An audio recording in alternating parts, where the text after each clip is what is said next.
Hello, I'm Philip Stoughton. I'm at Electronica 2014. I'm joined by Joan from Multek. Joan, thanks for stopping by. Thank you. One of your key areas of responsibility is the Interconnect Technology Centre that you have in Vrtis, and it's something you've repeated in Zhuhai as well. Tell me what the thinking was behind opening those specific technology centres. So what Multek was really looking forward at this point in time when they decided to put together the Interconnect Technology Center. I'm going to call it ITC. Yeah.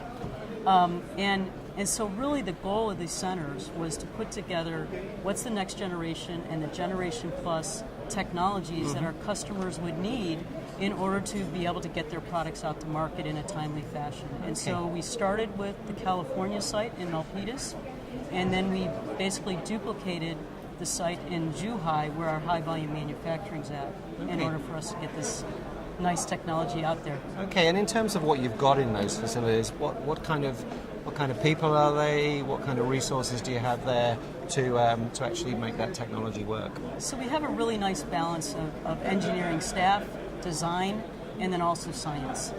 And the goal of what we were trying to do is put together not only from the standpoint of design, where you really need to understand what the customer's doing, but also be able to translate that into something. How can you get it to market in a timely fashion? And so we put together a team that can basically fairly broad that understands the different aspects of circuits. So you've got chemists, you've got material scientists, you've got all kinds of engineers, chemical engineers, electrical engineers, a lot of electrical things go on. And what drives the projects you're working on? Is it your customers? Is it trends you've identified yourself in the market? Are you trying to be the enabler for the technology, or are you following?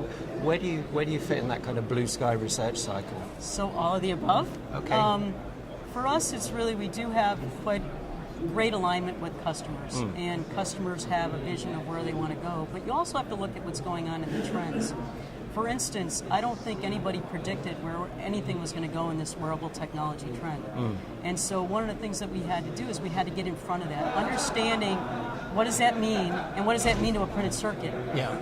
So you look at what is the end use, and understand what do you need to do as far as the technology to develop that end use to make it reliable, and then process it in high volume. Well, that's the challenge, isn't it? And for me, the wearables, where wearables really works and isn't just a cell phone that you've got strapped to your arm, is when it is about apparel and electronics meeting, and that's where the interconnect becomes quite complex. What kind of projects are you working on in that particular area? So we have multiple projects.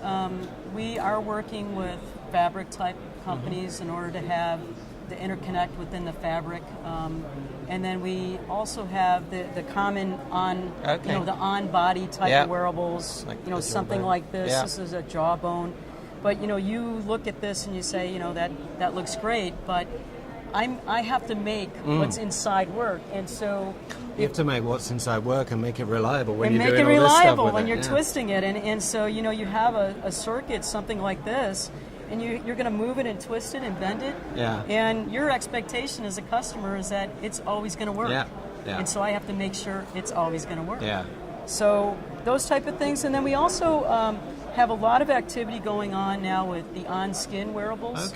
And in the on-skin wearables, you have to take other things into account. You have to take into account, leaving something on, an adhesive on the skin. Is that going to react to somebody? Understanding, and then how do you get that information to the product that it needs to go in a simple place that moves and bends in a different way than something like this. So there's all these aspects that we have to take into account when we put together these circuits. And when we look at that it does become all about interconnect technology. It does become about making that connection, because the actual electronics, the actual processing that's going on isn't the new part, is it? The new part is how it interfaces and how it connects together.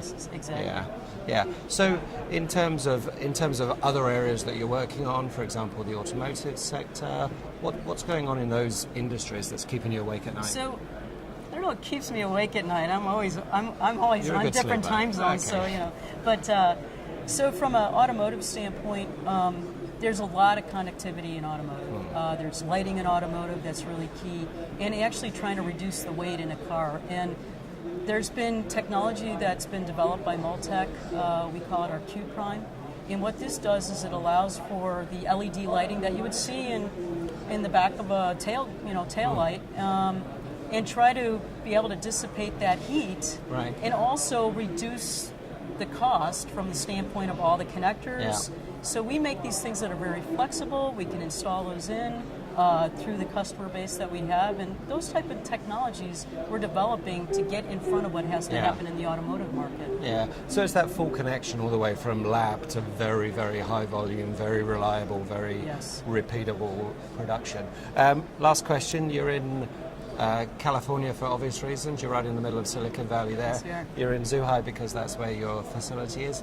Where next for the ITC? Will we be seeing more of them globally? So I think where the ITC is at right now, we just established in June the ITC in Zhuhai, and we also have a global engineering network. And the key thing for us is, where do we strategically want to focus our energy and our resources? And I think the key for us is our high volume manufacturing is in China primarily. And so most of our customers that we deal with, we have a lot of interfacing with them. Yeah. Silicon Valley is unique because everybody's there, and that's why we center the ITC there. But if you look at what's happening in the European market, we have a lot of interfacing with our customers. And so having our engineering team here, the global engineering team here, it allows us to interface with them. Yeah, so you can get to them wherever they are. Okay, well, fantastic. Thanks very much for stopping by. Thanks for explaining that, and thanks for showing us the technology you have. Thanks, Phil. Pleasure to see you. Thank you.